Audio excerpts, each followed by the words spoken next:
starting, my name is Adam Anthony. I am from Tanzania.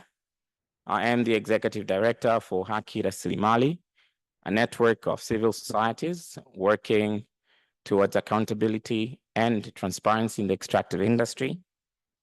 Today's session is titled Africa Critical Minerals in the Just Transition. The session is co-organized by HakiRasilimali, the Danish Institute for Human Rights, Center for Environmental Justice Zambia, African Resources Watch, Zimbabwe Environmental Law Association, the UNDP, and the UN Working Group on Business and Human Rights. So a little bit of a background. The African continent is rich in minerals needed for the global energy transition. Yet how local communities benefit from their development remains a key question. The mining of transition minerals is faced with the same types of problems as we have been well documented in other parts of the mining sector, with adverse impacts on people's lives, livelihoods, lands, and the environment. There are also important questions about who benefit from exploiting Africa's transition minerals. Many experts go into global value chains to develop renewable technologies rather than feeding back more directly into local and national economies and communities to enhance access to renewable energies. The energy transition is a global priority. As such, it highlights the urgent need for responsible business conduct by government, businesses, and other stakeholders involved in the global value chains of transition minerals exploitation, processing, and use. The exploration and development of transition minerals across Africa must support just, inclusive, and broad-based economic development in line with the Africa Mining Vision and Agenda 2023.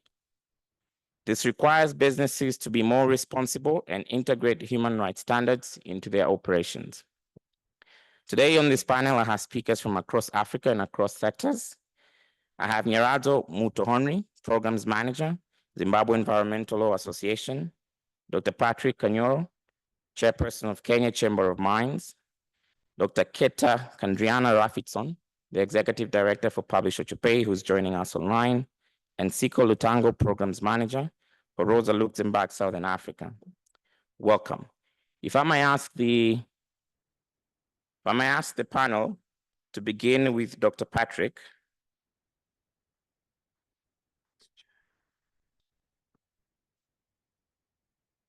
Just a second, technical.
Good afternoon, and thank you for having me. To go straight to the answer, perhaps I should start by saying I'm here to represent the Kenya Chamber of Mines.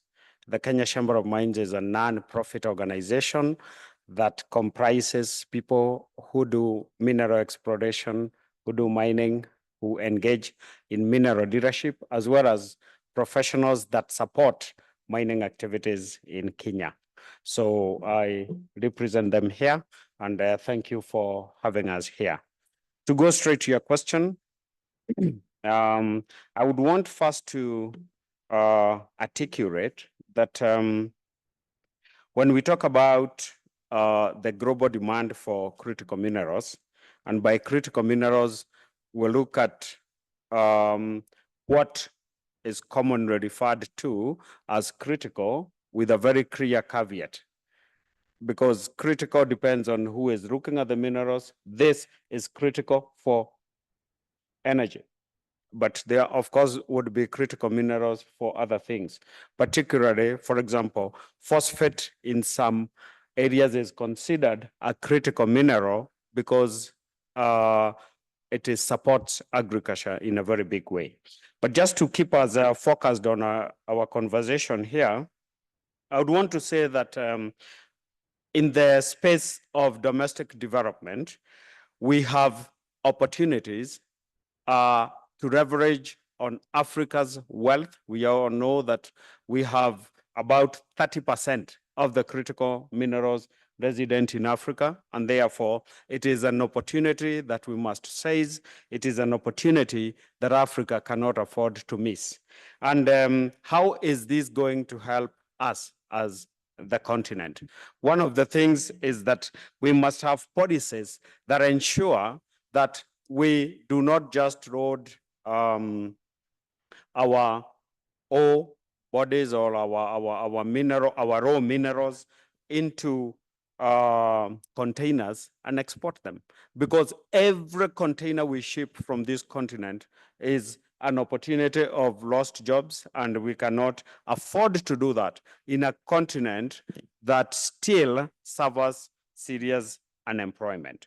And again, when we talk about creating quality jobs in this continent through exploiting the critical minerals, we are not just talking about jobs for our people to get to the mines and just excavate and use spades and use hoes and those kind of things. We want to ensure that we train these people so that then they have quality jobs. I also want to say that it is an opportunity for us.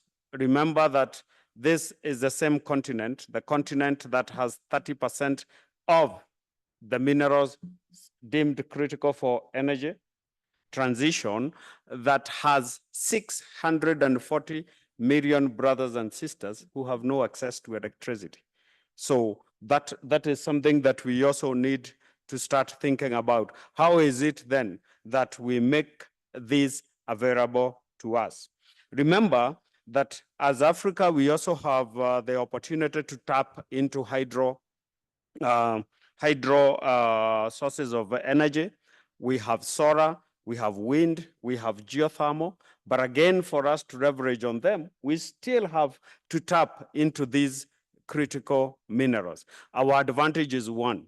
For example, if you're talking about looking for minerals to do the wind turbines, we have the minerals and we have the wind. So the question is, how are we going to engage the mining companies and those that do value addition to do it on the continent, so that then this delivers meaning to our people?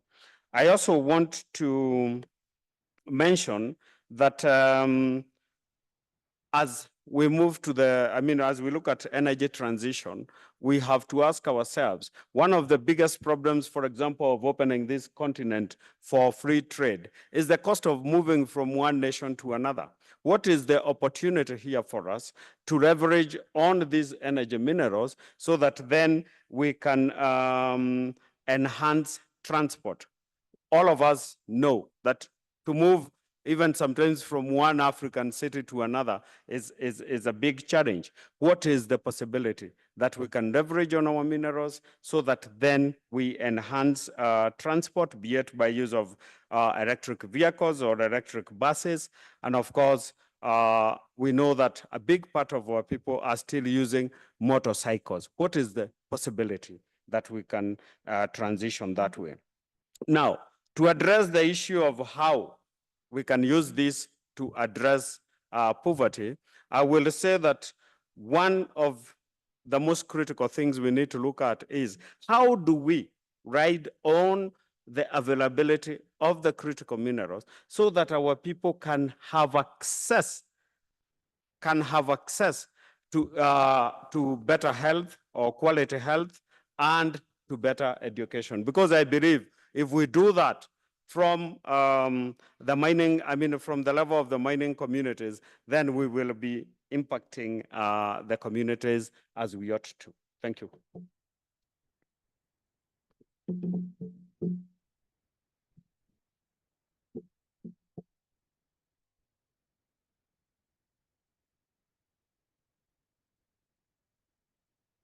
Okay. Right, the next speaker. Yeah,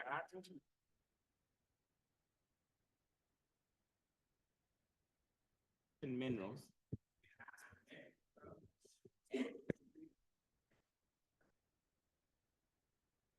Thank you. Yeah, mine is working. Good afternoon, everyone.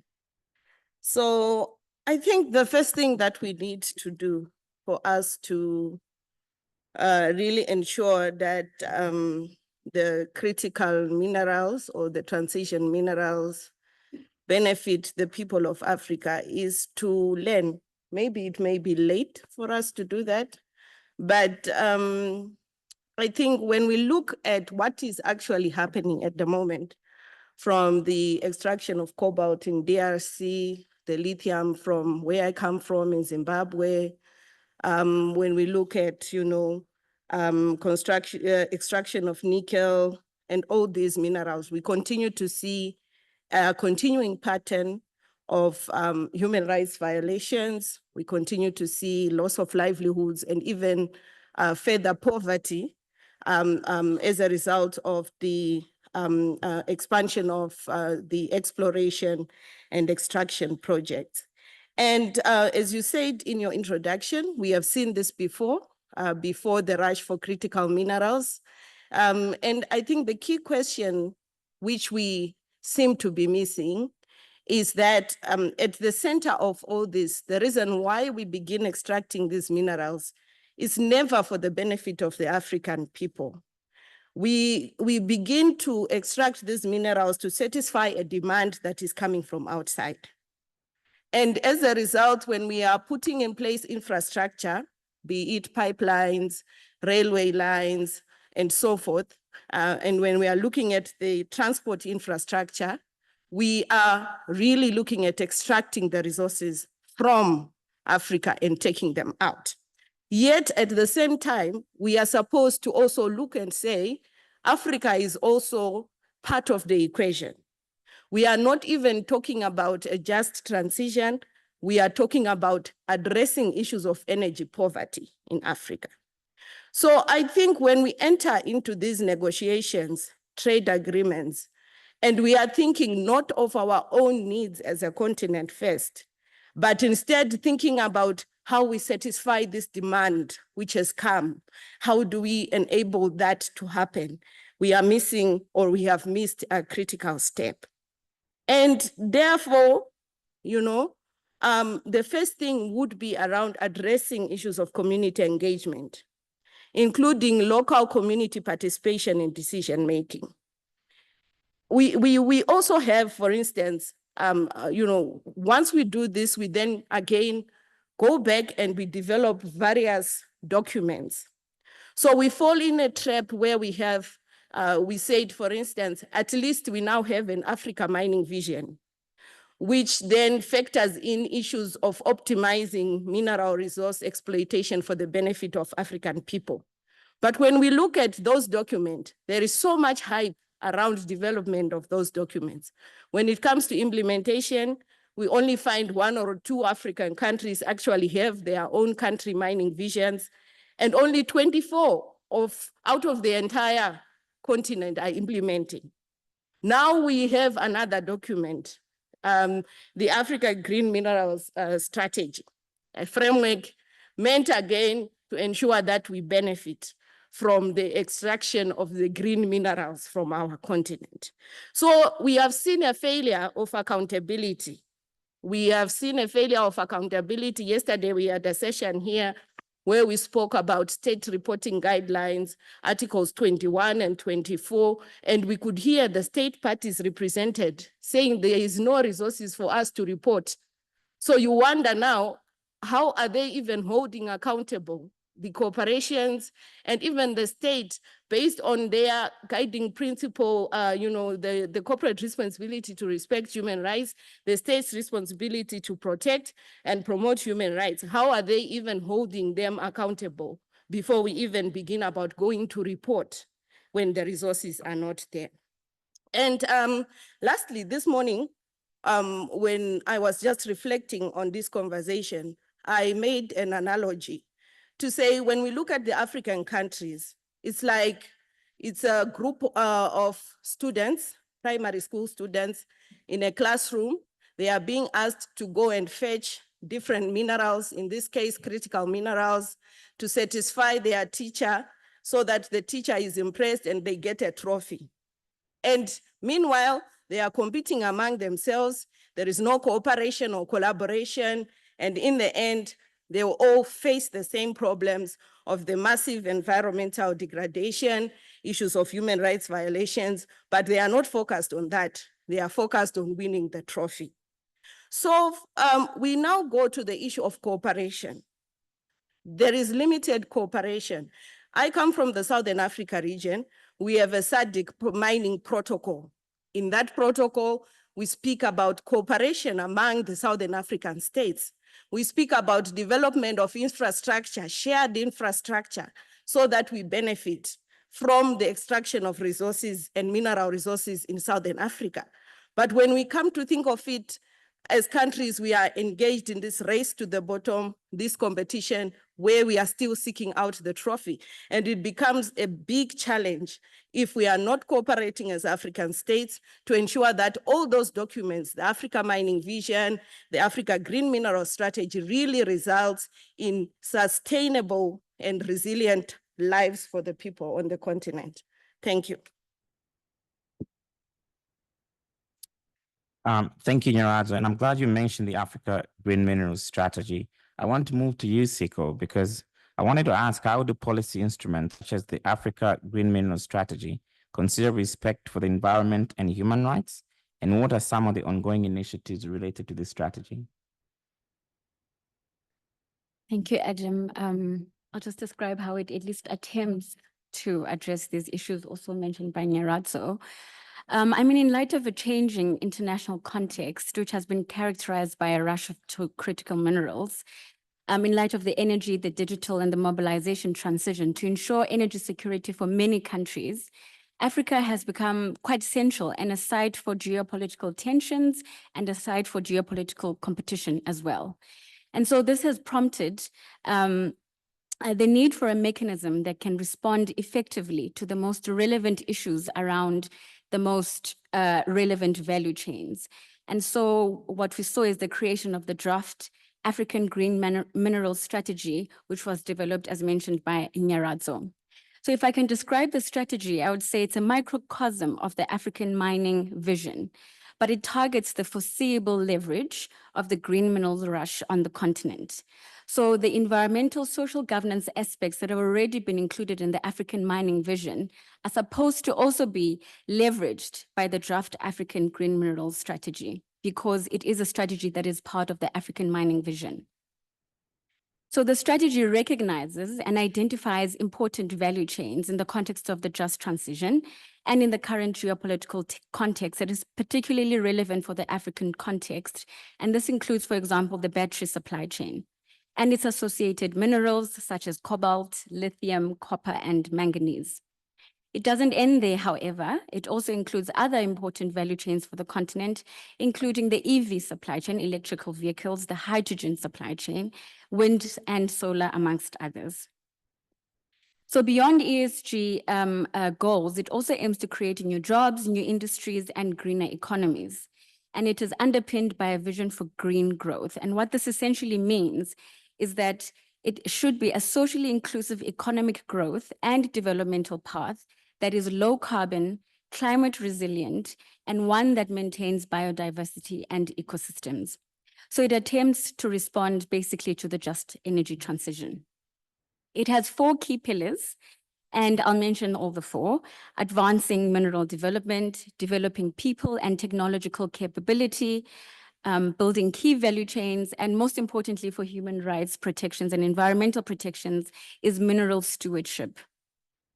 So pillar 4, which is mineral stewardship, attempts to develop environmental social governance aspects of the green minerals, whilst also incorporating elements of recycling and reuse in an attempt to try to create a circular economy to ensure a long-lasting environmental sustainability looking into the long term. So the African Green Minerals Strategy also acknowledges that environmental social governance aspects of green minerals have become even more important in this context of geopolitical shifts, which also include the EU's carbon, environmental, and human rights shifts, which are important for Africa and EU intra-trade. For example, such as the upcoming EU batteries regulation and the CSDDD, which was discussed quite in length yesterday.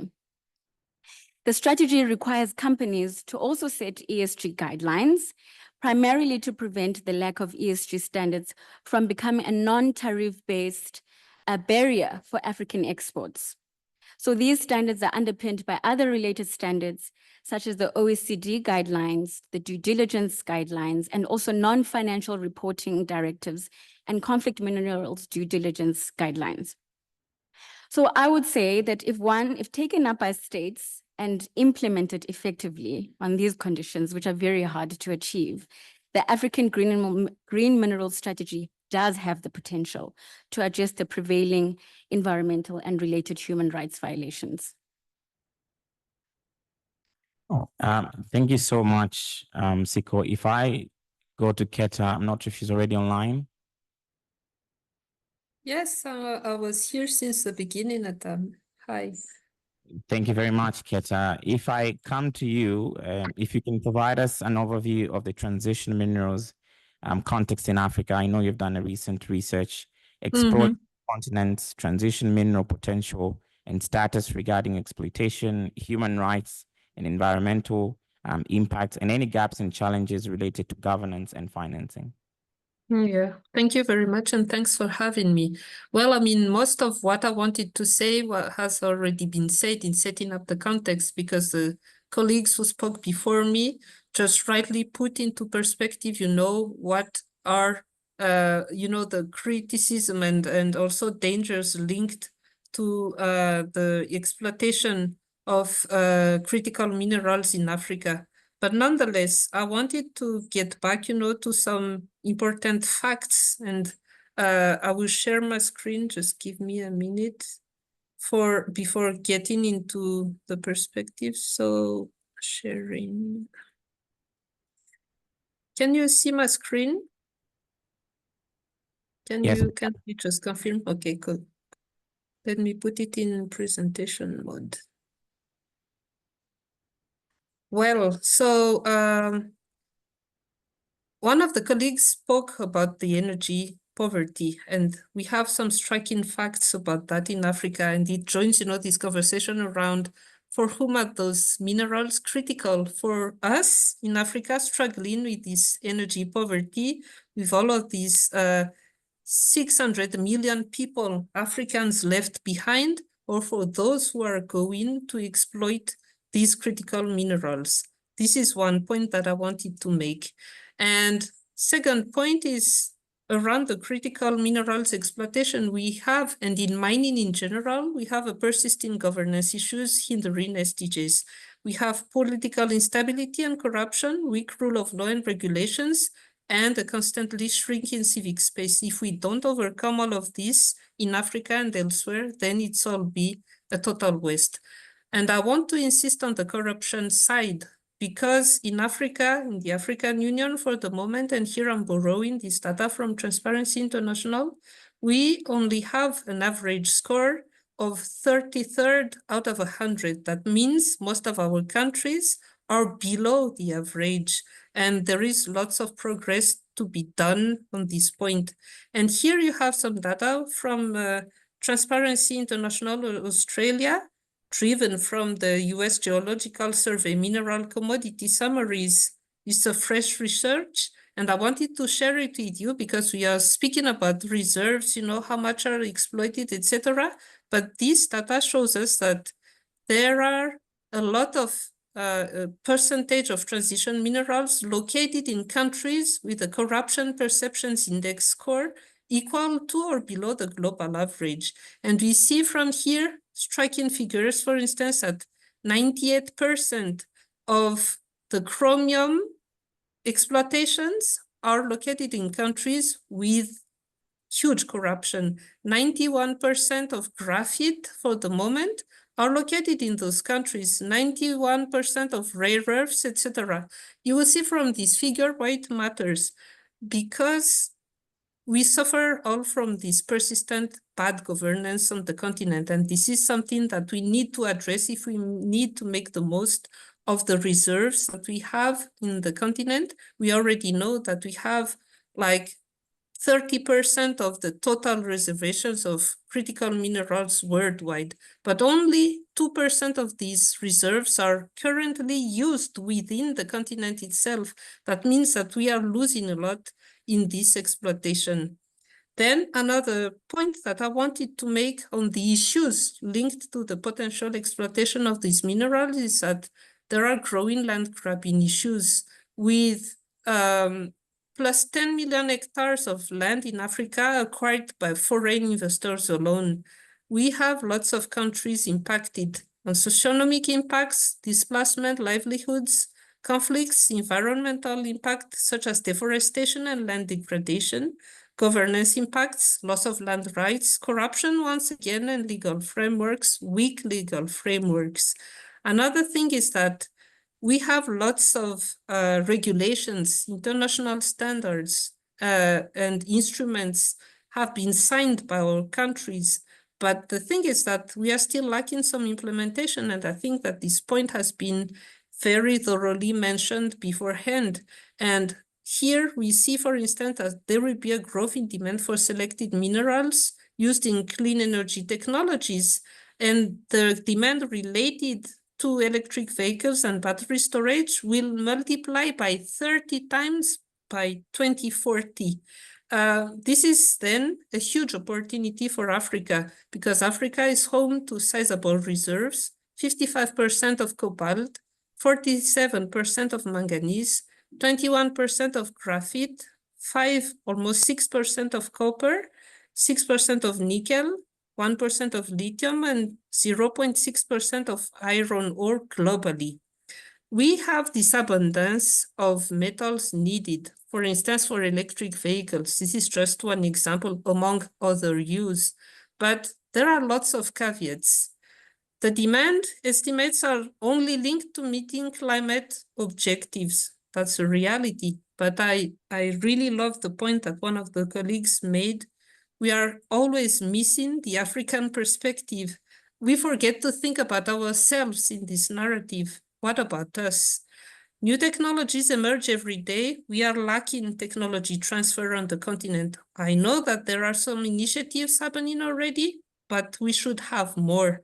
We have limited investment. We don't invest in our own resources, and we need to really tackle this as a problem. And the geopolitical game has just been mentioned by the previous colleague. I won't get back to that. And multilateral action is decreasing. Bilateral deals for minerals are increasing. That means that instead of getting together, we are splitting from one another in Africa, and this is a problem. So if we think to another caveat as well, there are regulations, policies, and initiatives, and here I took a sample of them, and we can see that really they are taken from most of them are taken from the global north. Do we have a say on this?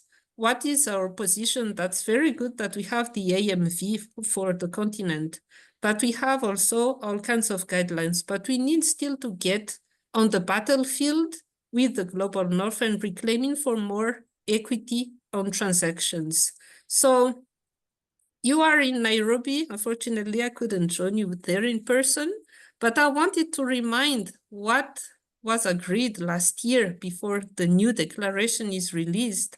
Last year, the African leaders called upon the global community to enhance those points, accelerate our efforts to reduce emissions to align with goals of the Paris Agreement, honor the commitment to provide $100 billion in annual climate finance, uphold commitments to a fair and accelerated process of phasing down unabated coal power, phase out of inefficient fossil fuel subsidies, providing targeted support to the poorest and most vulnerable, and recognizing the need for support towards a just transition.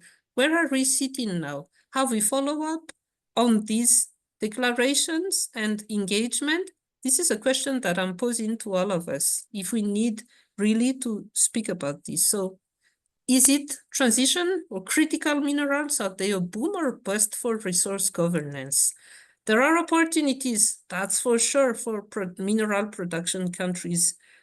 Opportunity can be framed in adding value to national and subnational economies, so supporting our own energy transitions and energy infrastructure. That means reduction of the energy poverty. But nonetheless, there is a feeling that we are still in a business as usual trajectory with corruption remaining rampant, constant human rights violations, and environment, forest, and indigenous peoples' lands being at great risk. Here I wanted to share a picture with you. These in the green dots you see, transition mineral projects located near nature conservation areas. And you see there are many of them. This map has been realized by IATI last year. These are many points of dangers. And you see, if you look at Africa, there are lots of fire who are going to burn if we are not taking great measures for protecting our resources and our people. And here on this second map, you see indigenous and peasant people's lands close to transition mineral projects. Once again, there are number of dots you see on Africa requiring a critical attention. It's not only the minerals who are critical, we need critical attention. So how are we from Publish What You Pay responding to that, and what do we suggest? So we are really suggesting a Pan-African response with a vision of strategic, responsible, and sustainable extraction and use of Africa's transition minerals, which unlocks development, energy, sovereignty, and prosperity. We have created a transition minerals working group with a growing number of countries, and everyone is really invited to join that. In this working group, we are exploring two topics. First of all, putting African minerals for African development on the regional political agenda. Secondly, strengthening responsible mining practices to respond to transition mineral demand. And recently, as Adam mentioned in the intro, we have released a report on value addition in Africa. We have 3 main recommendations, but here I want to emphasize that we are not promoting value addition at all costs. There are no-go zones, and part of the no-go zones are the rights of communities. Communities have to be involved, and they are the decision makers and owners. We have to respect their right to say no, respect FPIC and all human rights standards. But our recommendations are 3 sets.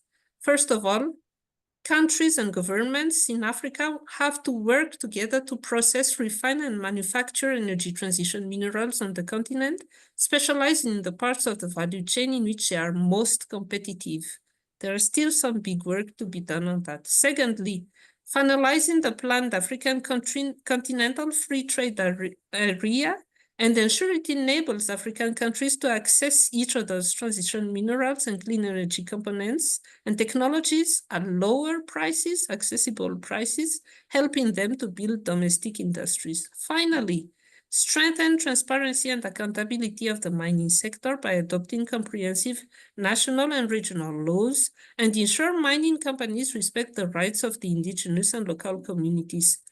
We have launched the Just Minerals Africa campaign, and we are urging everyone interested in critical minerals to really join us, because we aim to really, once again, promote those minerals if we want to use them for Africa's development, and has to be on the agenda.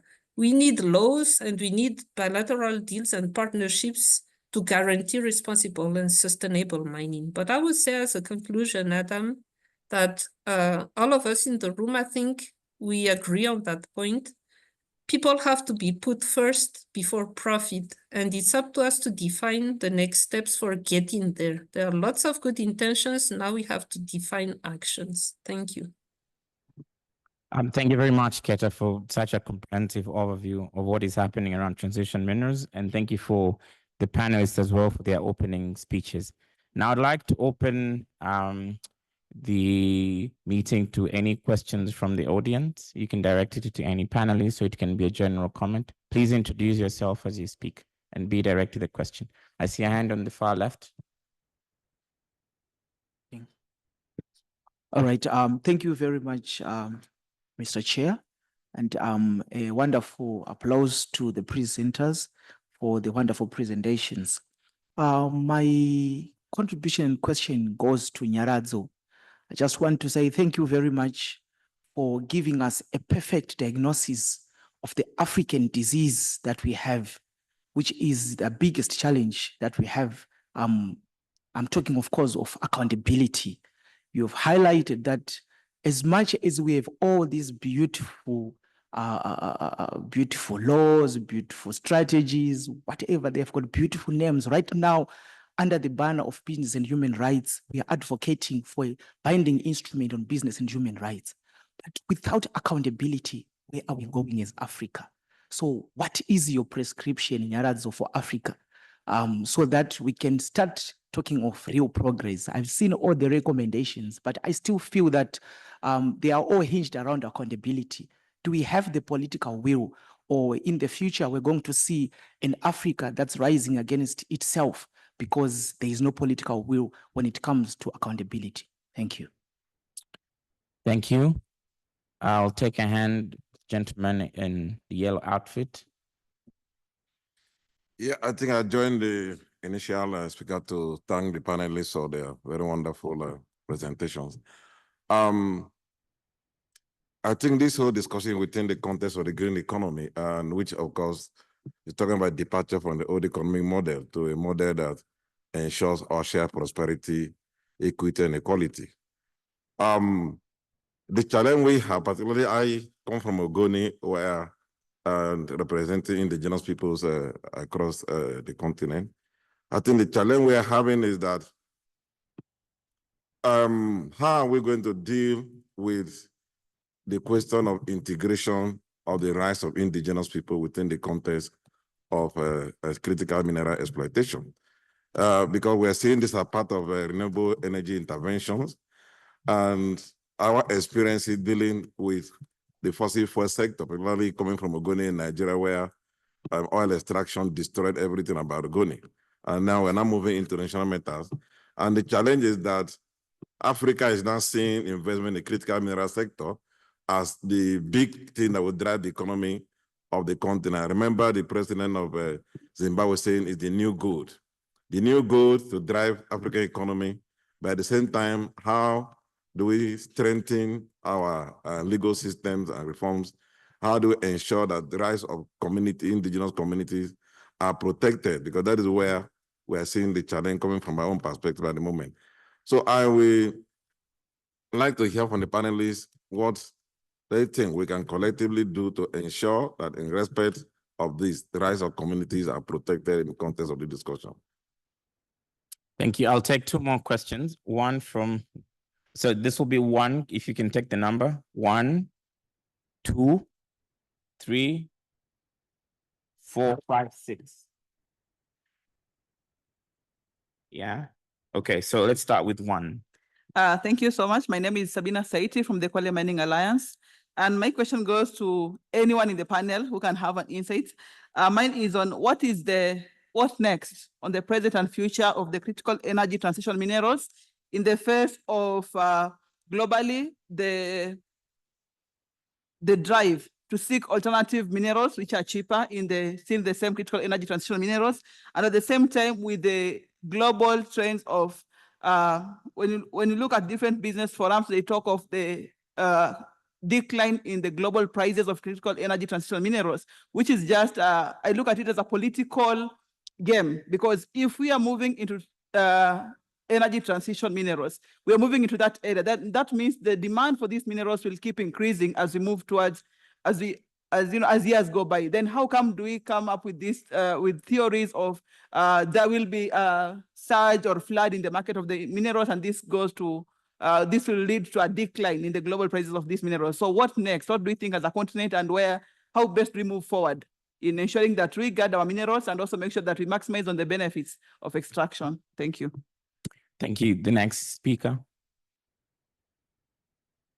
Thank you, sir, for giving me this floor. I'm Dr. Fama from the Democratic Republic of Congo. I really appreciate the great presentation made by our speakers. And you know, when you speak about transitional minerals, then Congo most matters, is Africa in general. I was significantly affected by hearing that we had been actually beneficiary of a store which we are actually sending abroad for the wealth of the rest of the world than being used in Africa. And I would like to let you know that Congo has 9 boundary countries. I think I've went through 7, and all of them had road from the sea up to the Congo border. But when you reach the Congo inland, there is 500 tarmacked kilometers of road for 202,300,000 square meter of land. There is 500 kilometers of tarmacked road. Why?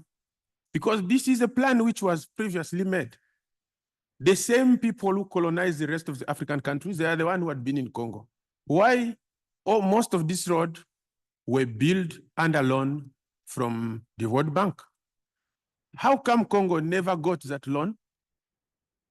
Because they planned actually to take the wealth from the store and go with it from abroad where they are going. And when I hear transition, and this is not the first transition in the world, the challenge is, you know, it happened in the history where manpower was a big challenge. Then we were all sold to go and save the rest of the world. Then it happened several other times. You know, Congo uranium were taken and solved the World War II, but still we never got the energy from our own uranium. Niger will tell you more.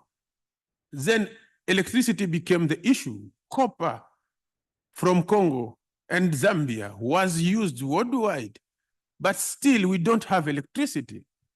You know, the entire Congo have like 1,300 gigabytes of electricity, and 600 of them are in one town of Lubumbashi. The rest of Congo have had access to electricity. We have one electrical dam which can supply the entire Africa with energy. This is Inga, but this can't get funded from the World Bank, no? And now we are playing here in solar. Luckily, we still have the sun. Luckily, we have the rivers. Luckily, but how do we use this transient term as an opportunity to be seized? I know the major barrier was already mentioned, it's corruption. But still, remember, this corruption is being linked to a kind of will. And I do appreciate the due diligence. It is a very good expression of good willing, and I appreciate the last presenters who said we most had good intention. What are the action? My first suggestion is, you want to have impact of this opportunity? I think you will be able to reach the policy level. Thank you for UNDP. And I had the working group on human rights and business. Please make sure in Africa, you set a proper strategy to identify the local community. You know, they may tell you that we are going in Maasai. I heard that from a taxi driver, that most called Maasai market, very few are Maasai, but all of them are selling the Maasai name, but the beneficiary are not exactly Maasai. So this, the outcome is the person, most policy will say communicate to the local community. But are you sure the person you are talking to is a real local community? Or is just someone who is taking the wealth using the Maasai name, then you don't care about the Maasai? So make sure in each company which is coming to Africa for commodity trade and to any mean, you should secure a share which belong to the real local community. And I mean, I don't want it to be politician, because most of the time this is what they do. Then because I'm the one with the parliament vote by then it's my name which is put there. No, let it be called community share. And this straightforward from the creation of the company. Then this share, If you can please wrap up. sorry, I'm closing. This share should be represented by an elected person from that exact community. So like this, I think the local community will get funding, which will be invested in the rest of the challenge I saw there: education, healthcare, and the rest. But my colleague African, remember corruption. We may overcry, but still, if we don't fight corruption by ourselves, I'm not sure if there will be a light skin coming to stop corruption.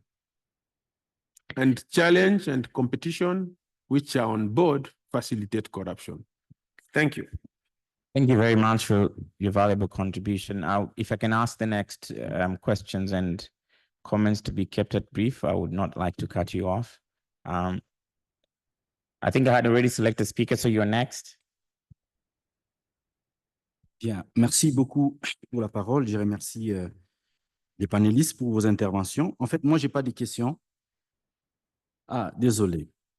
Bien, Jean-Pierre Luamba, je viens de la République démocratique du Congo, comme mon précédent collègue. En fait, je voulais apporter une petite contribution à la question de Dr Patrick.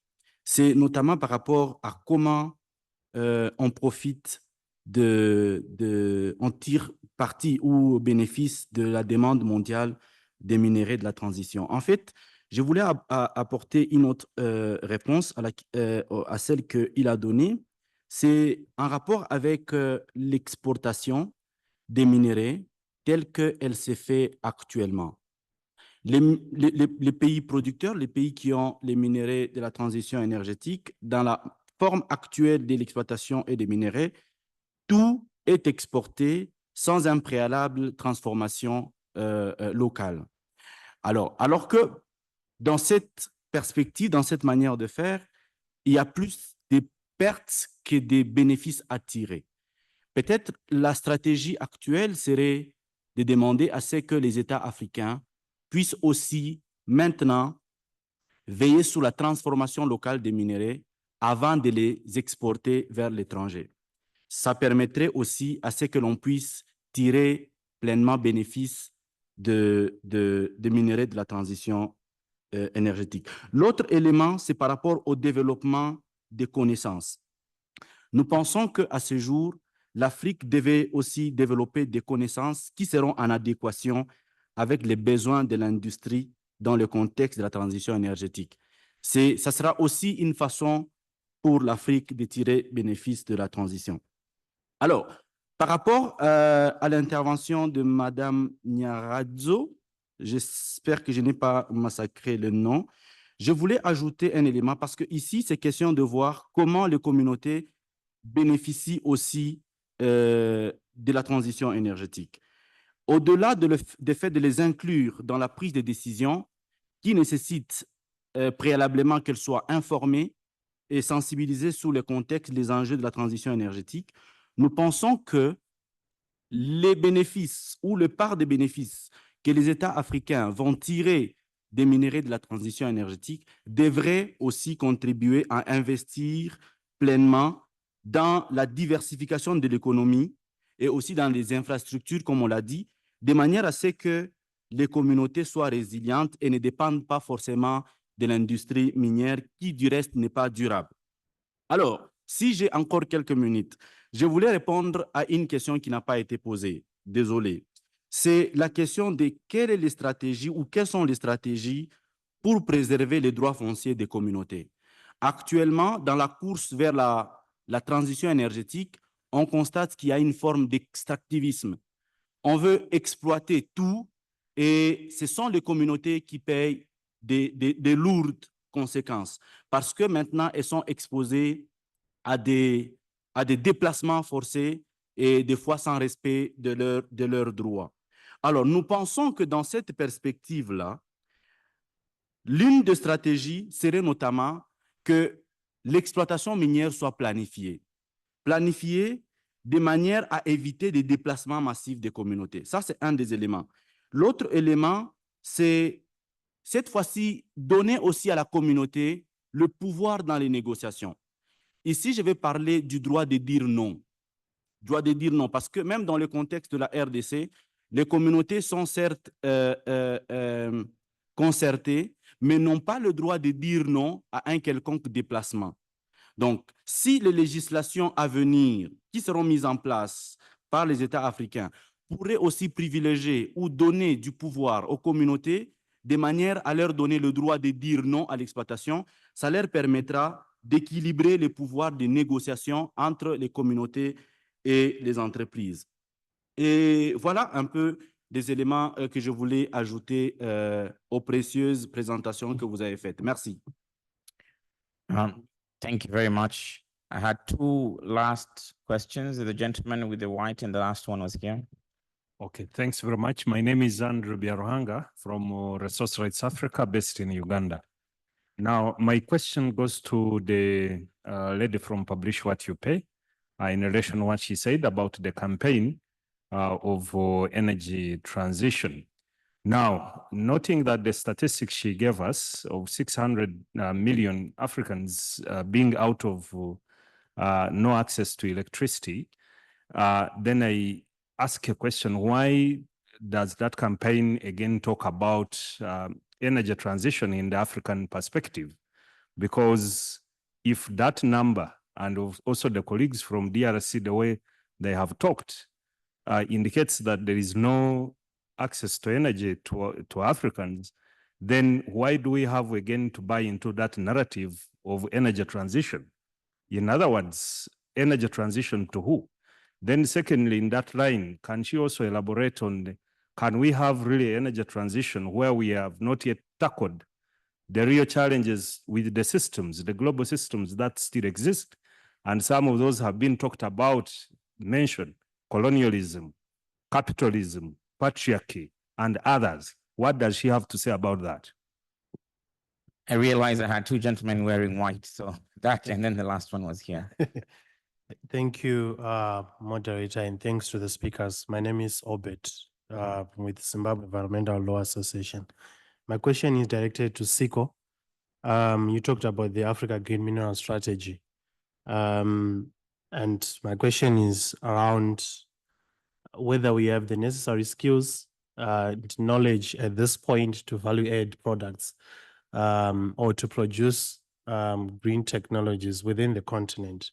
I know it takes a lot of skills and also investments, and the EU and UNECA are also trying to do something in DRC by setting up a battery excellence center. I think it's with University of Lubumbashi. And now this is just one of the pilot projects that we have on the continent. And I'm struggling to see if we will have another one that will value add our critical minerals that we have across the continent. For the longest time, for instance, where I come from in Zimbabwe, our government had been trying to compel Anglo-American subsidiaries that mine platinum in Zimbabwe to set up refineries. But for the longest time, these companies have not been complying, and they simply export the platinum to South Africa. And this is the case in most countries. So now, what would it take for Africa to compel either the investors or developed countries that are desperate to get these resources for them to set up value addition plans on the continent? What is it that we really need to do practically that will convince the people with money, the people with skills and knowledge to value add products on the continent? Thanks. Thank you very much. And our last speaker. Thank you very much. My question is directed to, I think it's Dr. Kanyoro, Patrick. It's refreshing to hear someone who represents businesses or companies. I think you're from the Chamber of Mines. It's very refreshing to hear someone speak to the issues that we speak as civil society, the language of human rights. My question to you perhaps is, what role do you see yourself playing, one, as the Chamber of Mines, and two, perhaps as someone who represents companies, to advance the issues that you spoke about? You raised quite a number of issues in terms of energy poverty, but also ensuring that in the extraction of these minerals, you do so responsibly. Do you think it's time you consider perhaps having a minimum standard for your membership to join, or some policies in place so that they adhere to certain specific, policies that will not violate human rights? What role do you see yourself playing as companies, as the Chamber of Mines? Thank you very much. Thank you very much for the questions and contributions. If I can ask our panelists to respond to the questions. If I can start with you, Nyaradzo, and if you can keep our responses within 3 minutes. Thank you very much. So there was one question that was directed to me from Darlington. I'll respond to that immediately. So I don't think a specific approach or a single specific approach would be enough. I think given the background that we gave in our presentations pertaining the situation, significant changes will need to be made, and around rethinking, reimagining, and reshaping particular ideas, beginning, of course, with a fresh approach where we significantly alter the original identity of Africa's function as a source of raw materials and transform that identity into a space or a place in which we can process those minerals, and in which we also channel these critical minerals for a just energy transition on our own continent. And this then also calls for a multifaceted approach that looks at reinventing the way in which mineral resources have been governed on the continent, where we also, for instance, even reimagine some of our sub-regional groupings and their functions. So for instance, when we talk about SADC, primarily it was formed maybe with a specific focus on peace and security issues, politics, and also as an economic grouping. But now, because of climate change, we are talking about sustainability and building resilient communities. Can we begin to reimagine a SADC, which then focuses on ensuring that governance of mineral resources, specifically because of the opportunity presented by the critical mineral resources, then results in a situation where the communities are benefiting and where there is cooperation other than competition among the states when it comes to extraction and exploitation of those resources. This also would entail looking at the contributions that have been made from the floor around sharing technologies, and also issues of transparency and accountability when it comes to making sure that we look at reinventing the natural resources governance space. And lastly, when we look at sustainable practices, respect for local communities, and ensuring that decisions are made central to the rights of the people on the continent, this also then goes on to the issues of the labor market when we are talking about decent work and access to decent jobs for African people within this transition. Then it is also important to reimagine how we have been learning, using a holistic learning approach where the community well-being and the well-being of the African people is central in these conversations. So since you said I can't proceed, let me end here. Thank you very much, Dr. Patrick. Thank you very much. I think I will handle one or two quick ones, and I wanted to respond to my brother in terms of we advocate for value addition in country. I just want to clarify that we support the issue of doing value addition within this continent. And why do we do this? Because we arrive to the benefits that it brings in terms of creating jobs, in terms of creating the capacity of the players in the sector to understand this space better. And the truth be told, if you look at the deposits, we sit in a lot of meetings here and talk about copper. But the reality is that sometimes copper occurs in the massive sulfide deposits. You're not just talking about copper. The same ore has some gold. The same ore has some cobalt. The same ore has some silver, has some lead, has some zinc. So we need to have that conversation so that we extract those ores to the maximum within the continent. I also want to talk about a question that has been asked about this energy transition conversation. And we must be very honest. We are at different levels of development. You don't want to ask someone to consider dieting, having a prescription for a diet, whatever name they will call it, if they don't have access to food.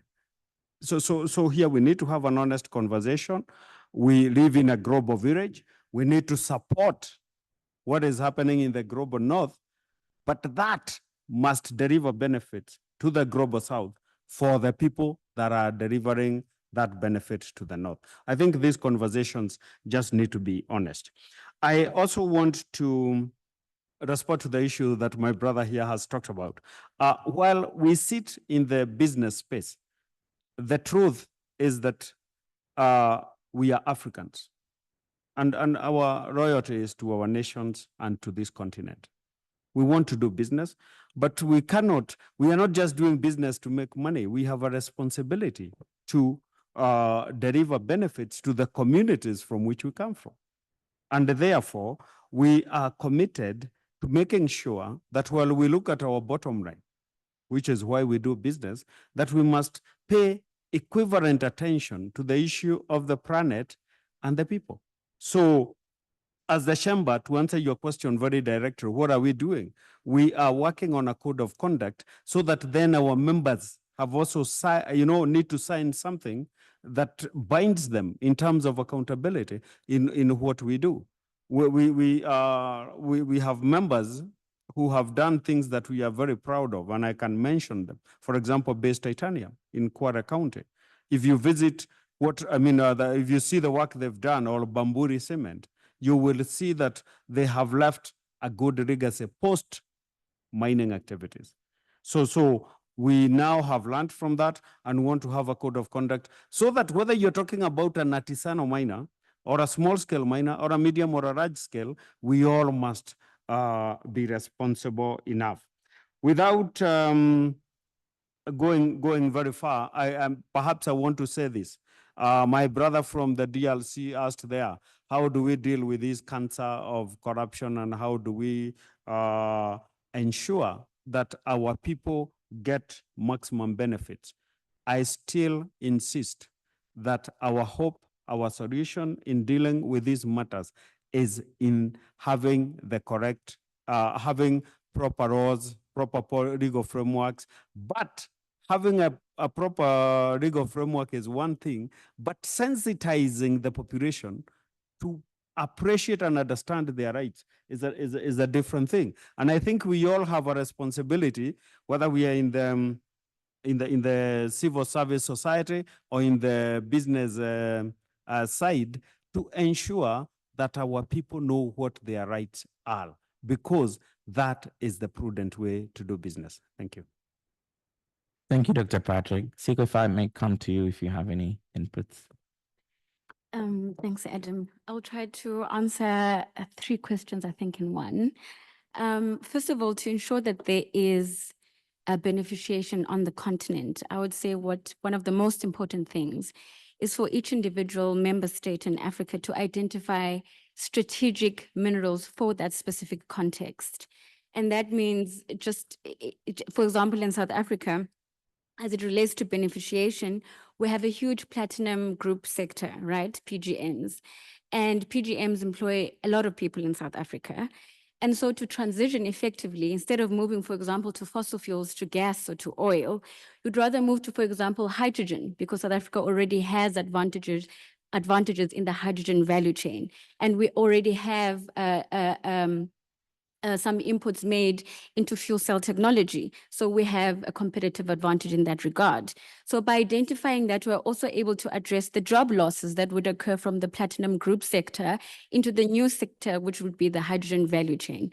However, as mentioned by the other panelists, energy security is still important in this regard. This means that our value chains cannot be created just for export. We have to achieve energy security first and address energy poverty secondly. I mean, a country like South Africa still doesn't have energy security, so we have to address that first. And then the excess energy would be towards regional integration, secondly, before we can even export. And for example, in Southern Africa, we've already spoken about the battery supply chain. Zimbabwe has lithium. Most of the continent has all the minerals needed for the battery supply chain. So regional integration means we create jobs and we transition in a just manner from fossil fuels, which many African countries are dependent on, into green minerals. And when the transition is necessary because our governments have made commitments in the Paris Agreement. So unfortunately, we don't have a choice by at least 2050, at least in the case of South Africa. And we can leverage skills from the African Continental Free Trade Agreement to try and address the gaps that exist in different countries. For example, in South Africa, in the hydrogen sector, we can pull from different countries and different sources on the continent before we then reach out to other countries to plug in the skills gap.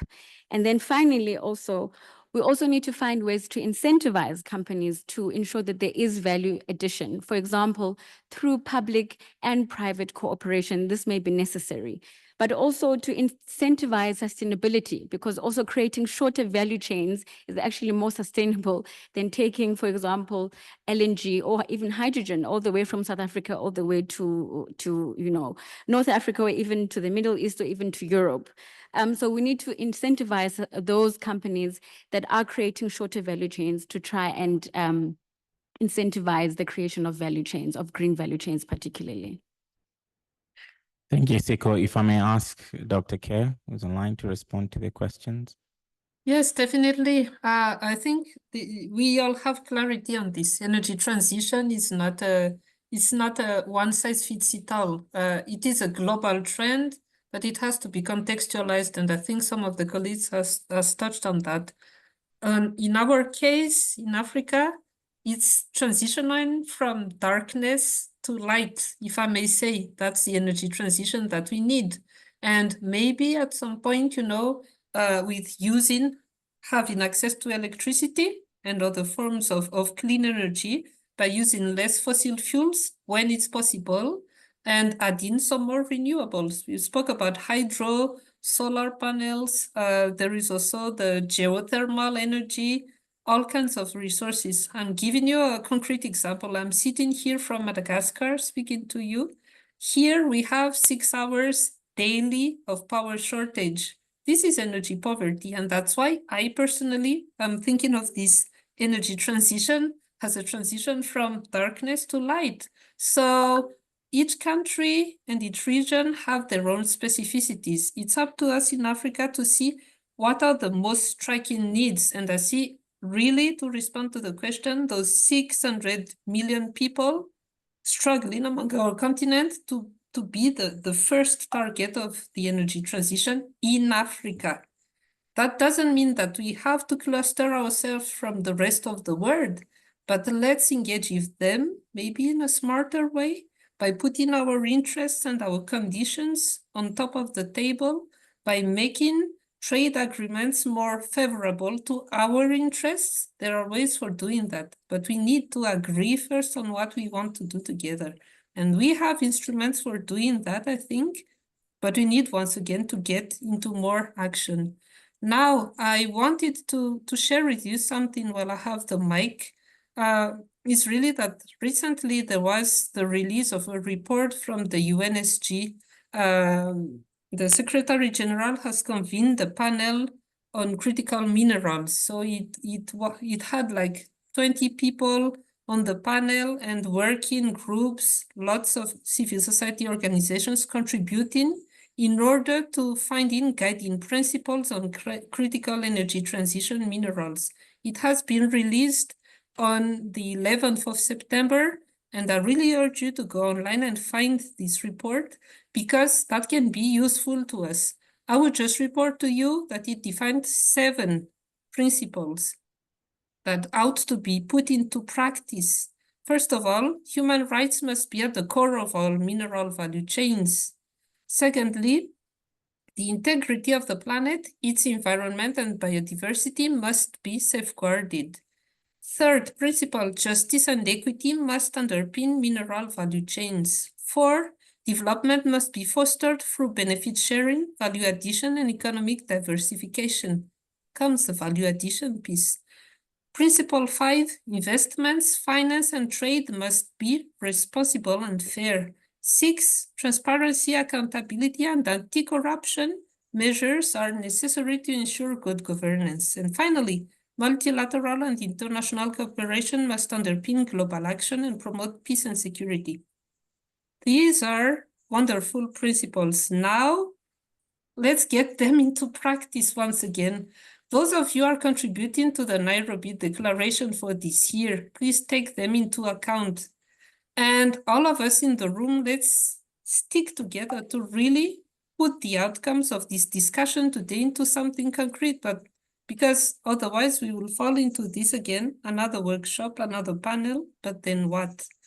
And finally, on anti-corruption, there are lots of solutions which have already been developed, and I'm referring you to Transparency International's work, especially around integrity pacts, which can be used in mining sector, especially on critical minerals. Integrity pacts are a kind of provision, a contract, which permits a civil society organization to supervise the execution of a contract between a company, let's say a mining company, and the government, and really follow up and do a due diligence and monitoring of the conditions in terms of ESG standards, human rights standards, etc. We have been promoting that tool to be generalized globally as a tool for safeguarding communities' rights and safeguarding them especially against collusion between companies and governments and all forms of corruption. So these are ideas I'm sharing with you, but I'm sure that, you know, we will make it someday. And once again, people before profit. Thank you. Thank you, Dr. K. Now, as we're about to close, before I give my panelists to share their one last sentence to close this panel, I would like to give it to the audience, but I'd only ask you, we're not taking questions, we're only taking comments, very short sentences. In the Africa Critical Minerals and Just Transition, if you were to say anything around the topic, what would you say in one sentence if there's any interest in the audience?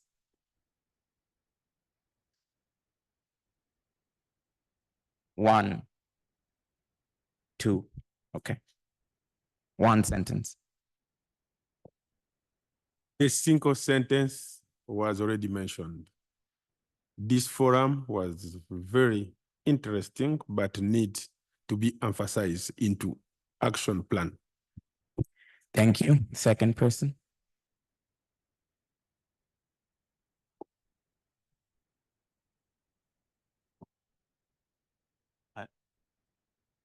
As I say, our colleague, I think it's developing energy is a key. If you want to have benefits, our critical energy minerals project, I think it's we must establish a policy how to explore it, how to exploit it, and how to implement energy politics. Thank you. Thank you very much. Now back to my panels. If you can close it in one sentence. Siko. Thank you. For me also, it's also a challenge for us. I come from the civic space to say, in as much as we are here holding our states and corporations accountable, so that we also don't fall into the trap of just having these meetings, we should also hold ourselves accountable. For example, we are part of independent monitoring bodies that should ensure compliance with a lot of other issues. We are doing advocacy towards the development of robust laws that incorporate human rights and so forth. So when we sit here, I would recommend that we look at the previous declaration. We look at what we have done, what have we done to also push for the issues that we are seeing as the emerging issues. And we continue to also collaborate and partner with the corporations and the states so that we can keep things progressing. Thank you. Patrick. Thank you very much. I think I want to pick up from where my brother has left there. One of the key things we must do is we will not manage to do value addition unless we are able to manage the cost of energy. The cost of power is stopping Africa from serious value addition. Number two, and the final one, I think in terms of ensuring that our communities, mining communities and communities resident in mining areas, for them to get a fair share of what is happening, then we must embrace at policy level the coexistence of the artisanal and small-scale miners with the large-scale players. That will ensure that everyone is getting a benefit in this sector. Thank you. Thank you, Patrick. Siko. So we already have the African Mining Vision. We already have the African Minerals Government Framework, and we also now have the draft Green Minerals Strategies. And these are all great policies on the continent that include very strong sustainability provisions, for example, including on free, prior, and informed consent. However, we need to pressurize our governments to move into more binding mechanisms, not only on the continent, but also internationally as well, to ensure that there is more accountability to address the gaps that continue to exist. Thank you. Keta, closing thoughts? Yeah, that has been a wonderful discussion. I would just pull up two last numbers from our research, Adam.